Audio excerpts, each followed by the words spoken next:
Carmen lived a long and difficult life. Her husband was a sailor, and she often didn't see him for long periods, so she practically raised their 4 children on her own.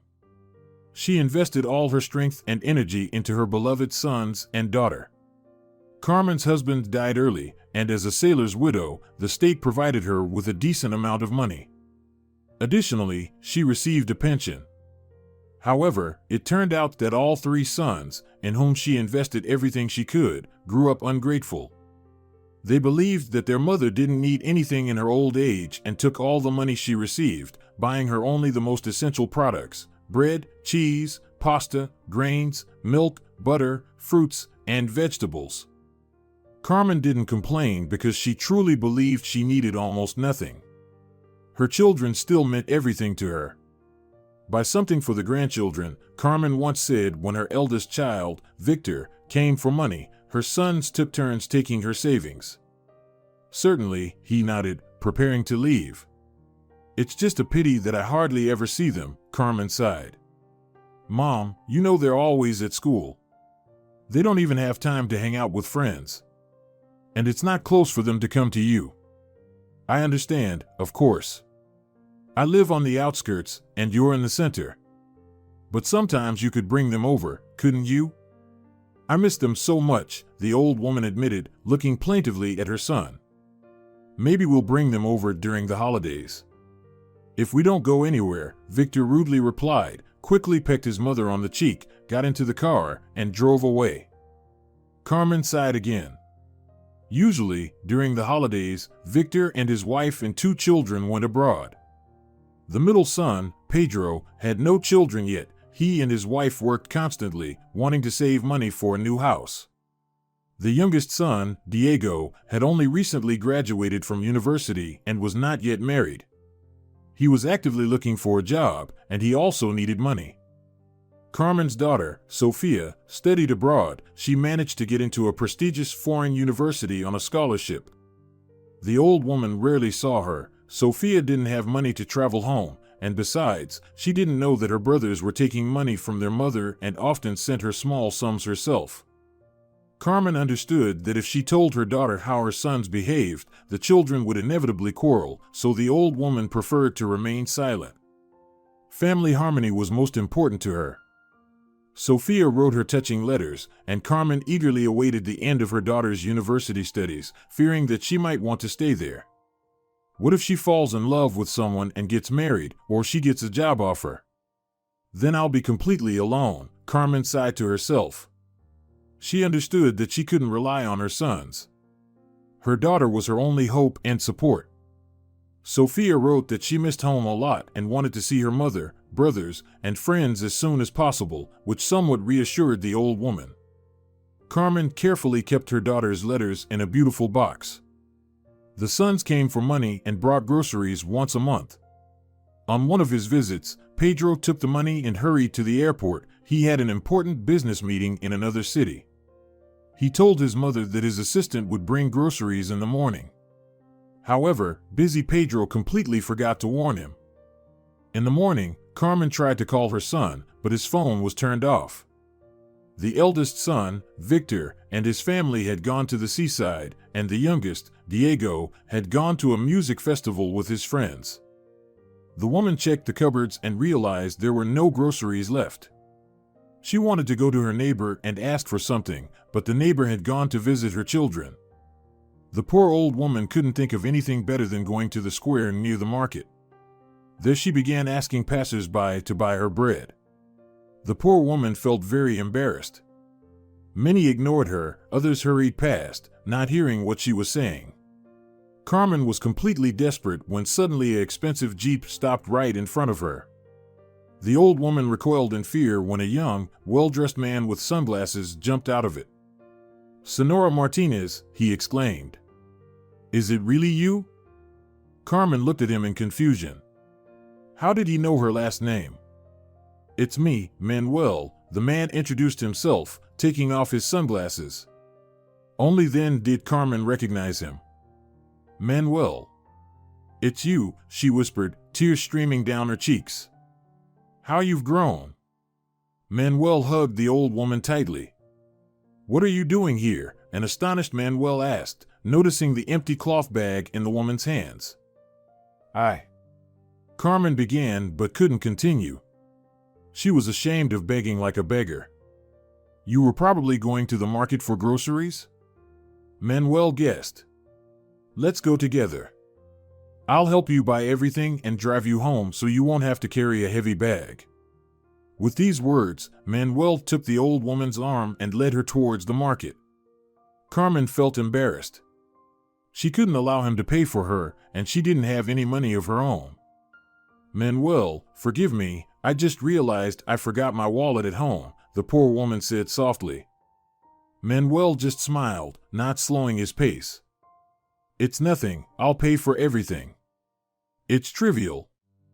But I'll feel uncomfortable taking your money." Manuel stopped to look the old woman in the eyes. "What are you talking about, Senora Martinez? Haven't you done anything for me before? Didn't you feed me lunch every day as if I were your own son? And after all that, you won't let me buy groceries for you?" Carmen took a handkerchief from her pocket and started wiping her tears. "You're such a good, grateful boy," she said, pressing her hands to her heart. She never doubted he would grow up like this.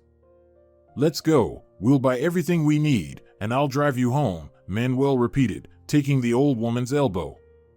He led her carefully, warning her about steps and slopes. Arriving at the market, Carmen and the man walked along the rows, and Manuel bought the very best of everything. "Look, the strawberries are ripe already. I remember you loved them." "But they're so expensive, Manuel," the old woman protested. "Nonsense," Manuel dismissed. "I can afford to buy you what you love. I'd be happy to do something nice for you." With bags full of groceries, the man carried everything to his car. Carmen could barely keep up with him. She felt so good inside. They got into the Jeep, and Manuel confidently drove it through the city streets. "Do you remember where I live?" Carmen asked. "Of course, Senora Martinez. I lived next to you for over 10 years, Manuel replied, sadness tinged in his voice. Carmen nodded. Manuel was the son of her neighbors who lived in the house across the street. They weren't a happy family, they often drank, and then they would start to argue. Manuel suffered too, he was scolded, and his father often raised his hand against him. So the boy would run away from home and hide at Carmen's. He could play with her children all day, and unlike her own sons, he always helped Carmen in the kitchen when she needed it. Sophia also spent a lot of time with them, while Victor, Pedro, and Diego played in the yard, refusing to come indoors. Manuel was completely different, thoughtful and attentive. Senora Martinez, the man said, bringing Carmen back from her memories. How is Sophia? Has she married yet? The old woman looked at the man. He was looking at the road, but she could see he was eagerly awaiting her answer. She's studying abroad. She applied to university herself and got a scholarship, Carmen proudly replied. Manuel smiled. I always knew she was capable, he whispered. Carmen nodded, gazing at his handsome profile. Manuel was driving without his glasses, and now the old woman could see that his eyes were clouded, as if he was somewhere far away, lost in his memories. He turned on the radio, and a gentle melody flooded the car interior. A retro wave was playing. Carmen closed her eyes, and memory carried her back many years. She vividly remembered Manuel as a boy. Yes, she always felt sorry for him when the boy's parents argued. The whole neighborhood knew about their fights. Manuel, the only son, often bore the brunt of it. He would come to Carmen with bruises. As a child, the boy was clumsy and unusually tall for his age. His unruly black hair stood up in a tuft at the back of his head. No matter how he tried to smooth it down, the tuft wouldn't disappear. Manuel had beautiful hazel eyes, shining with liveliness, but sometimes Carmen could clearly see sadness in them. Her sons didn't reject the boy, they let him play tag, hide and seek, and other games with them. However, Manuel preferred Carmen's company. Sitting in the kitchen beside her and helping her with cooking was his favorite pastime. The boy diligently rolled out dough for pies, chopped vegetables for soup, mashed boiled potatoes for puree. Sophia also constantly hovered in the kitchen, unable to tear herself away from her mother and Manuel, with whom she had formed a special bond from the first days. They understood each other without words, and they were very interested in each other. Manuel was naturally curious. He loved astronomy, knew almost all European capitals, and could spend hours telling various interesting facts he learned at school or from newspapers he found near the neighbor's trash bin, Sonora Torres. Knowing that the neighbor boy liked to read, he deliberately left old newspapers for him. Sometimes Manuel got hold of books too, which he read cover to cover, and it didn't matter to him what kind: romance novels, science fiction, adventures, or scientific essays. Sophia listened to Manuel with her mouth open, and Carmen too was sometimes very impressed by his knowledge. Her life became bright and interesting with the appearance of the neighbor boy in it. She and Sophia eagerly awaited Manuel's arrival every day. The boy wore the poorest clothes, a faded t-shirt and worn-out shorts. The sandals, which he never took off, were worn out, and Manuel had almost outgrown them. He constantly stubbed his toes on things, and Carmen even offered to buy him new shoes. But Manuel just shook his head. He knew his father would immediately take the new pair of sandals to the market and sell them. So Carmen found a solution. In the attic, she kept old clothes of the boys, which they had outgrown. She found a pair of worn-out sneakers that once belonged to Pedro and gave them to Manuel.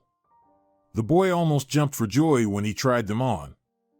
The sneakers were just his size, and he sincerely thanked Carmen for the gift. With tears in her eyes, she replied that it was nothing. At night, Carmen often couldn't fall asleep for a long time, thinking about Manuel's unfortunate fate. Her kind heart ached when she thought about what he had to endure at home. One night, before going to bed, the woman shared her thoughts with her husband, but he just waved off her words. "You can't change anything. The boy has parents. But he's unhappy with them. They mistreat him, and his father even sometimes uses a belt. Still, they are his parents. Besides, even if you wanted to adopt him, we couldn't afford another child. We already have enough hungry mouths to feed in this family," her husband reasonably remarked. "But Manuel eats very little," Carmen retorted. "Look at how skinny he is." This is a pointless conversation. Her husband cut her off and turned to the wall with the intention of falling asleep. Carmen just sighed. Her heart refused to listen to the arguments of reason. She didn't know that another heart in her house was also sighing for Manuel at that time. Sophia was growing up, and Carmen began to notice the way she looked at the poor neighbor with her eyes. It didn't bother her much because she knew Manuel was a decent boy and would never allow himself to hurt her daughter. When Sophia turned 14, Carmen arranged a real celebration for her. She personally baked a cake, decorating it with her favorite strawberries and whipped cream. In addition, she prepared many contests and games for the children, allowing Sophia to invite her classmates and best friends. The girl asked her mother if she could invite Manuel, and Carmen allowed her. On the day of the celebration, Sophia wore a new soft blue dress that her mother had made for her. Carmen styled the girl's reddish chestnut hair into a beautiful hairstyle and adorned it with flowers and ribbons. Sophia looked more than charming, and her eyes sparkled with happiness. Her father had just returned from his trip and brought Sophia a huge teddy bear with a pink heart on its chest. Sophia hugged the bear and didn't want to let it go for a long time. The girl's friends gave her cute trinkets, a mirror in a beautiful mother-of-pearl frame, golden earrings, shell necklaces, and other pleasant little things. Sophia's brothers also dressed up. They ran around the garden in white shirts with turquoise butterflies and black trousers with pleats. Carmen flinched every time one of them fell. She was afraid the boys would tear their weekend pants. Sophia eagerly awaited Manuel. It was evident from the glances she cast towards his house. Finally, the boy arrived. He was also dressed up. He wore a pale blue short-sleeved shirt and slightly short gray trousers, the ones he wore to school. In his hands, the young man held a worn-out book about princesses that he had gotten from a bookseller, a bouquet of wild daisies, and a box of chocolates. He couldn't afford more, but Sophia was very pleased with Manuel's gift. The celebration was a great success. The kids had a wonderful time playing and dancing in the garden. When it got dark, Carmen called everyone inside and turned off the lights. Amidst singing, she solemnly brought out the cake with 14 lit candles. Sophia made a wish, stealing a glance at Manuel, and blew out the candle flames. Carmen began to cut the cake and distribute it to the guests. She didn't notice when her daughter and Manuel disappeared somewhere. "Where's Sophia?" Diego, the younger one, asked 10 minutes later. "Why isn't she eating the cake?" For a moment, Carmen felt a stab of unknown premonition in her heart, but she didn't give it any importance. "Go look for her, son," she replied. Diego jumped up from the table and ran into the garden. Victor and Pedro followed him. And a few minutes later, the peaceful flow of the celebration was disrupted by cries, whistles, and angry shouts. Frightened, Carmen and her husband rushed into the garden to find out what was going on. Sophia sat on the swing with her hands over her face. Manuel stood slumped beside her. Diego was crying, and Victor and Pedro clenched their fists.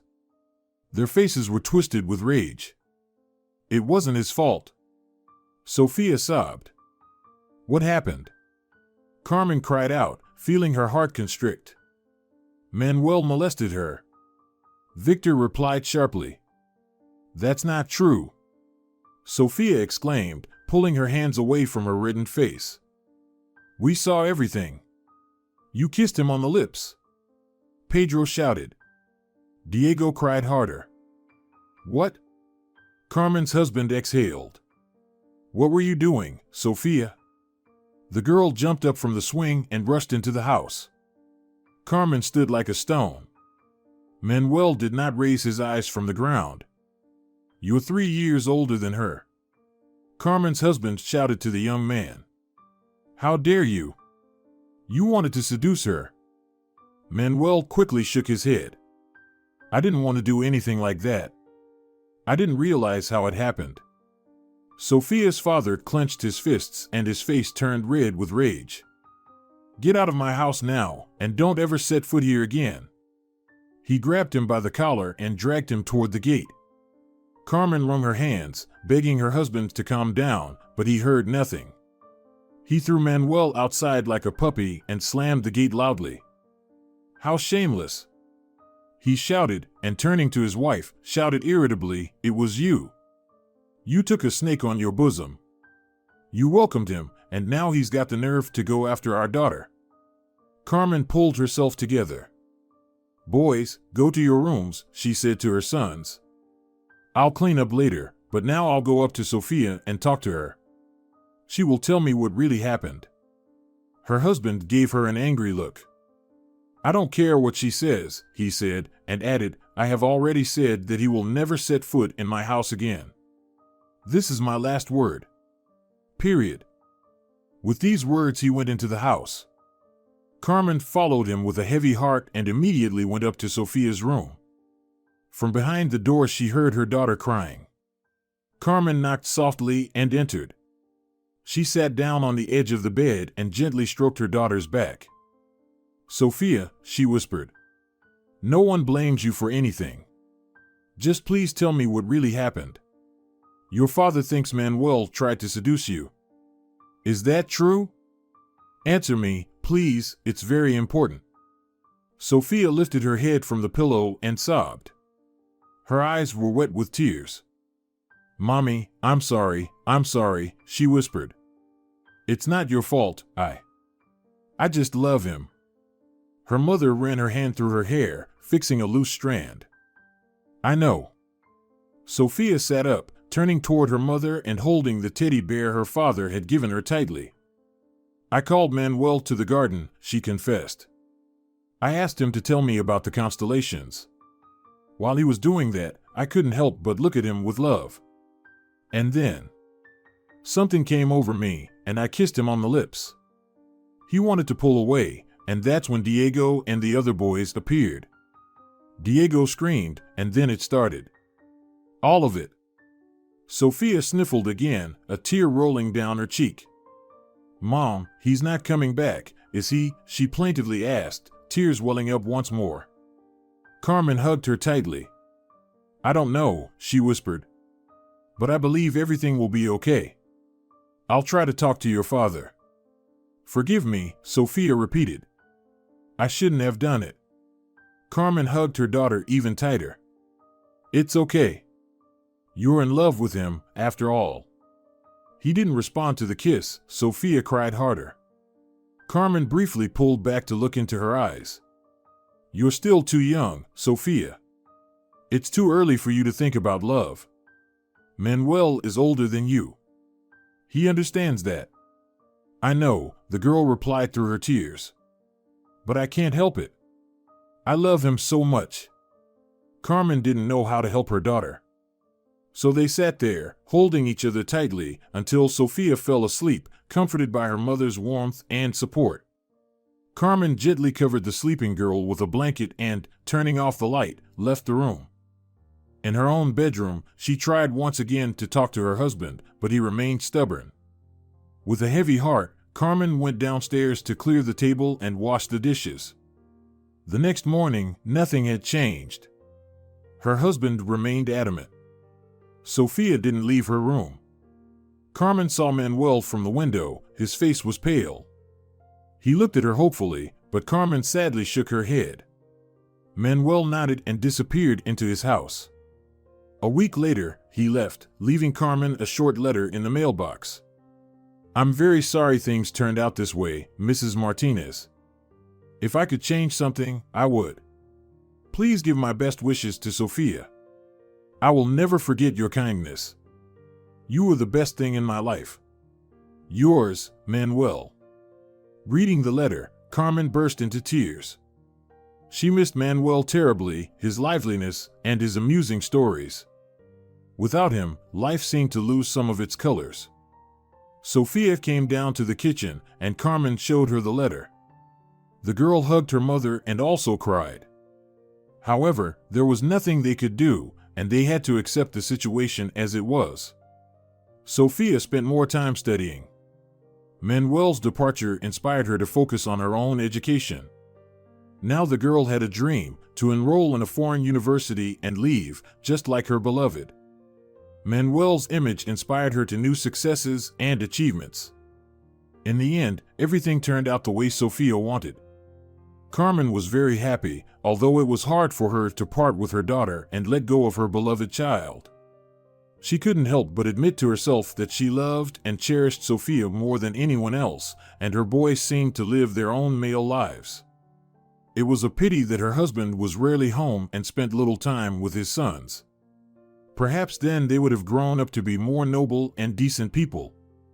Carmen sighed and returned to the present. What was done, the past couldn't be undone. Manuel had already arrived at her house and parked nearby. He helped the old woman out of the car, then took grocery bags out of the trunk and carried them into the house. Carmen hurried after him to open the door and let the man in. When Manuel entered the hallway, he looked around and, sighing, said, "Nothing has changed here. Even the smell is the same. The scent of cherry blossoms. It haunted me at night for so long." With these words, Manuel sighed again. "I missed you too," Carmen admitted in response. The man carried the groceries into the kitchen and was about to say goodbye and leave, but the old lady wouldn't allow it. She sat him down at the table and said, "You're not going anywhere until you've had my pancakes. I remember how much you used to love them." Manuel chuckled. "All right, Senora Martinez. I'm in no hurry." Carmen began unpacking the groceries and putting them away in the cabinets and fridge. "While I cook, tell me about yourself. How have you been? What do you do?" she asked. Manuel smiled. "I've been living quite splendidly," he replied. "I'm doing what I love most in the world." "And what's that?" Carmen asked, taking out a pink mixing bowl from the cabinet. "I've become a chef," Manuel confessed. "When I left, I enrolled in college in the neighboring town. After my studies, I returned here." "Oh, you always loved helping me." Carmen exclaimed, throwing a joyful glance at him. "Yes, you've been a great inspiration to me." "It was in your kitchen that I realized my calling," Manuel admitted. Carmen felt warmth spread through her heart. She cracked some eggs into the bowl, added sugar, and began whisking the mixture. She enjoyed cooking for someone else. "Also, not to boast, but I've become not just any chef, but a real head chef," Manuel continued with a laugh. Carmen smiled. "Is that so?" "Yes." Manuel nodded. "And I work at the best restaurant in town. It's incredibly popular. I've been very fortunate." For a moment, Carmen stopped what she was doing, approached Manuel, and put her hand on his shoulder. "I'm so proud of you, Manuel," she said. Tears welled up in her eyes. It didn't escape Manuel's notice. He stood up from his chair and embraced the old lady. "I think you've been worried about me all this time," he said softly. "But now you know I'm doing well." "Yes," Carmen nodded. "Now my heart is at ease." She returned to the batter, took out a frying pan from the cabinet, and placed it on the stove. "I hope being the best chef won't stop you from enjoying my pancakes," Carmen said with a smile. "Of course not," Manuel chuckled. "Especially if they come with strawberry jam."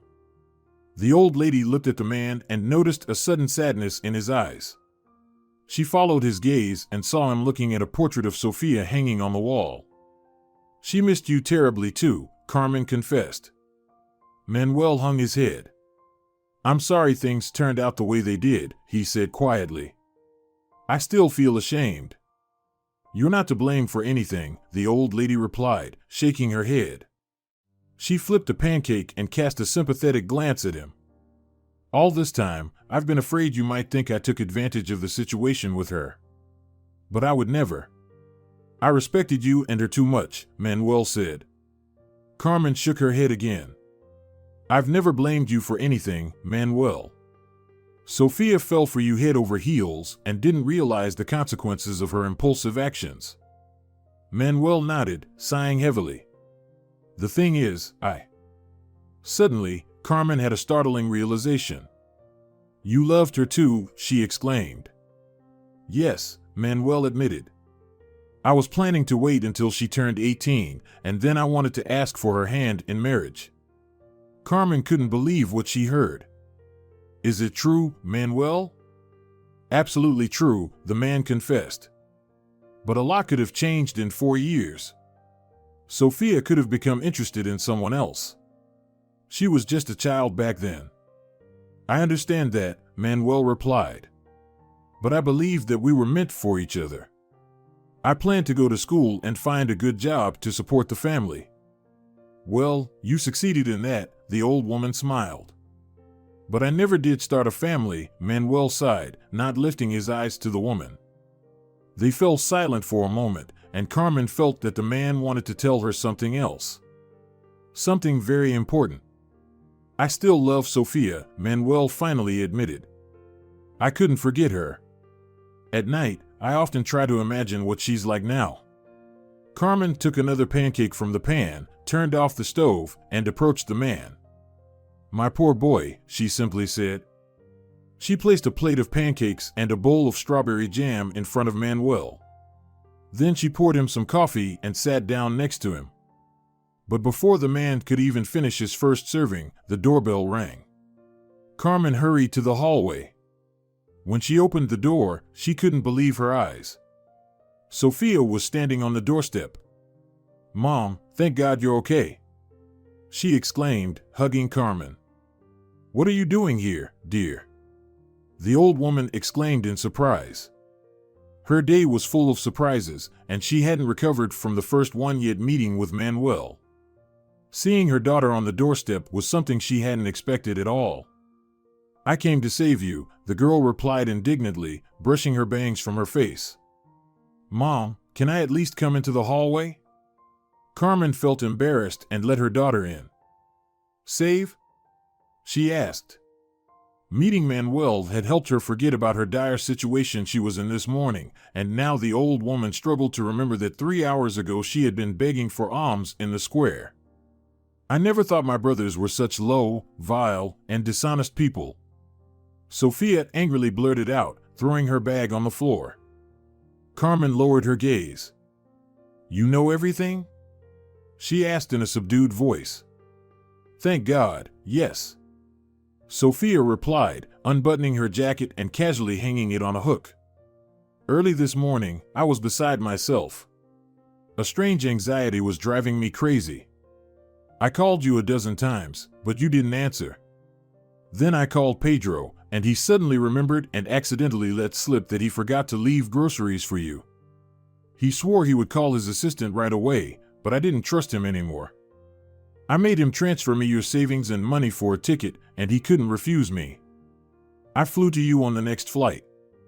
I was afraid you were on the brink of despair or already starving to death.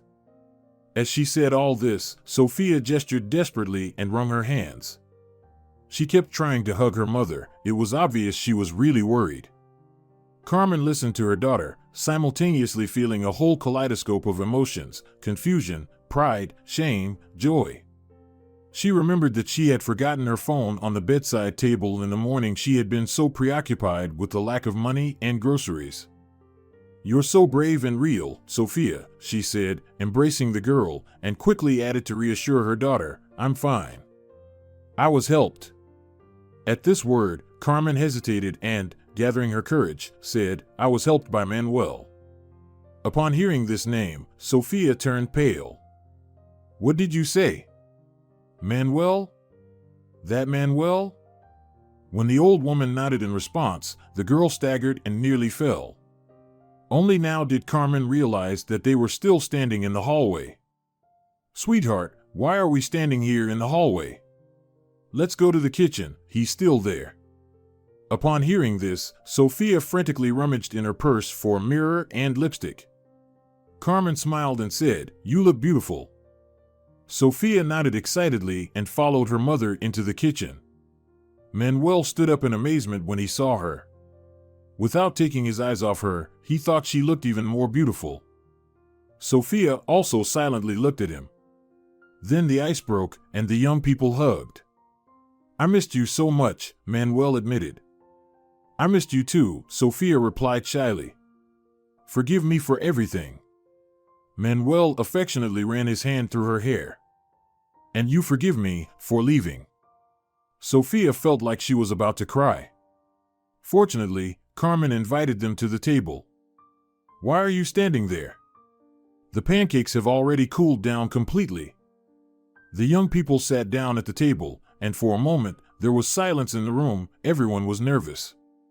However, a moment later, Manuel began to talk about his work, and Sophia about her studies, and it seemed to the old woman that there had been no years of separation. Everything suddenly fell into place. She felt full of strength and joy again. The woman skillfully fried pancakes, and only one thought troubled her.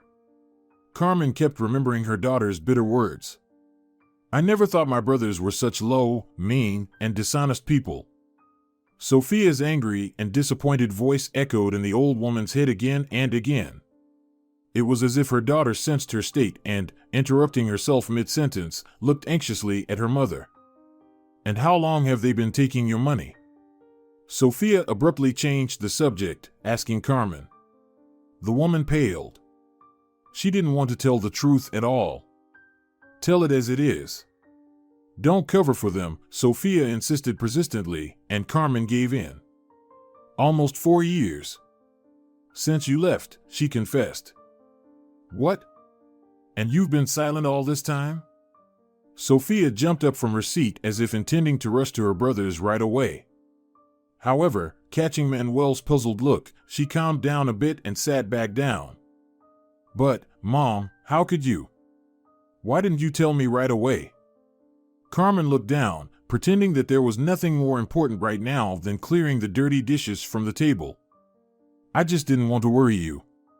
And I didn't want any fights with your brothers. But they didn't deserve anything better. How could they treat their own mother like this? Sophia couldn't calm down. She got up again and started pacing around the room.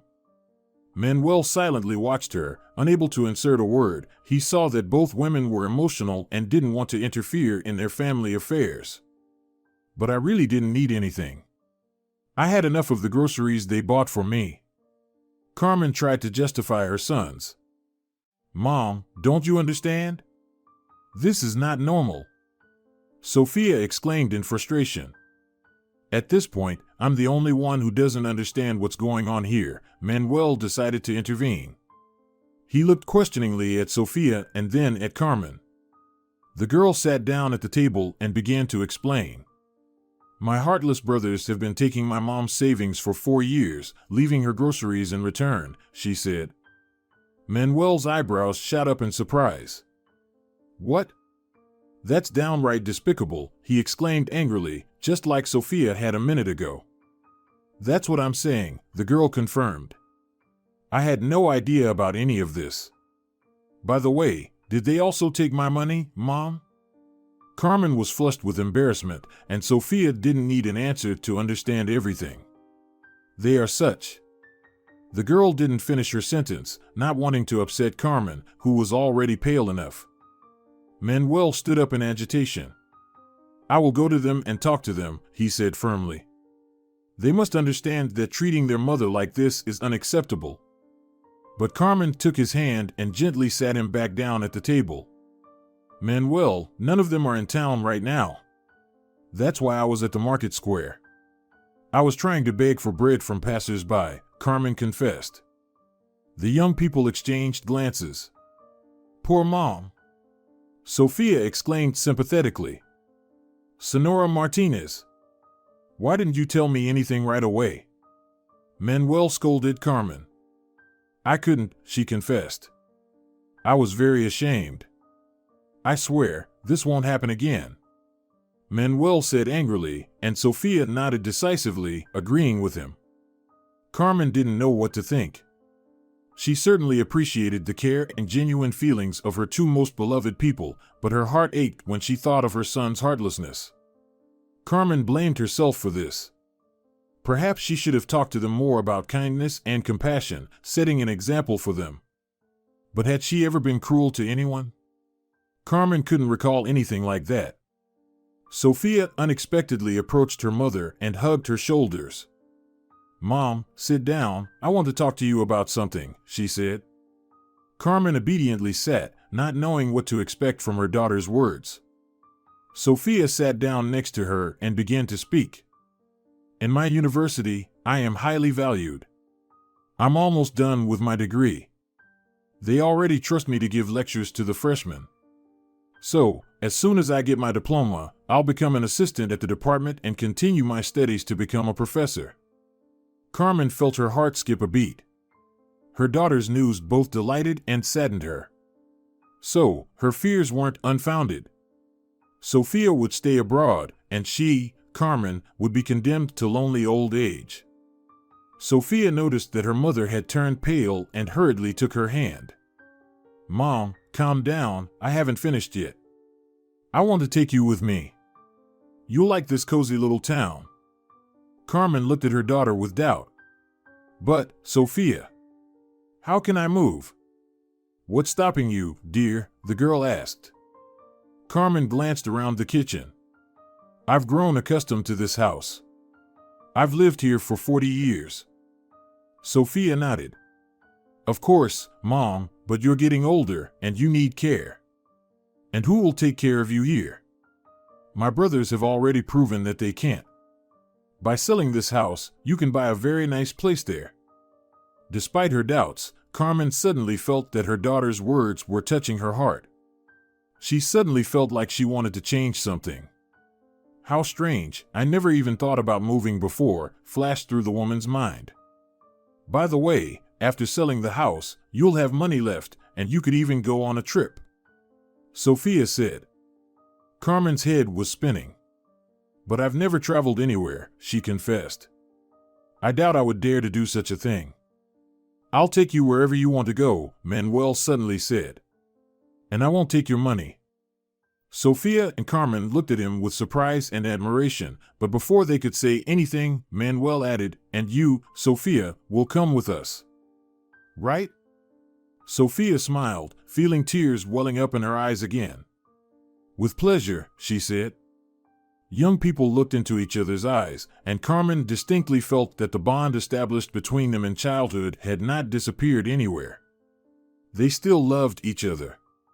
Suddenly an unpleasant thought came to Carmen's mind. "And what about the boys? They won't let me go," she murmured quietly. Sophia took her hand. "They'll have to accept it," the girl said firmly. 3 months later, despite her son's protests, Carmen moved in with her daughter. Sophia helped her buy a small cozy house not far from the forest, where there was a beautiful lake. The old woman was very happy. Her daughter visited her every day. One day she came not alone, she brought Manuel in her expensive Jeep. Carmen was so glad to see the man that she lost her speech. "How did you end up here, Manuel?" she finally asked. "Manuel came to visit," Sophia replied joyfully. Her eyes sparkled, and she looked very happy. "I promise to take you wherever you want." Manuel laughed, hugging the old woman tightly. Then he turned to Sophia and added, "But since your exams are coming soon, we'll wait a bit, and for now, I'll choose a nice apartment for myself in the city center." "What?" Sophia was surprised this time. "But you said you came for a short time. I like this little town.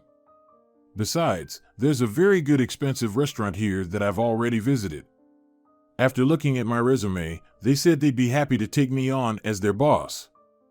Sophia jumped for joy. "Seriously? Wow." Manuel hugged her and unexpectedly kissed her on the lips. "Now I won't go anywhere without you, my dear," he whispered. "I promise." "How long I've been waiting to hear those words," the girl confessed and kissed him back. Carmen smiled and, when they finally let go of each other, invited the children into the house.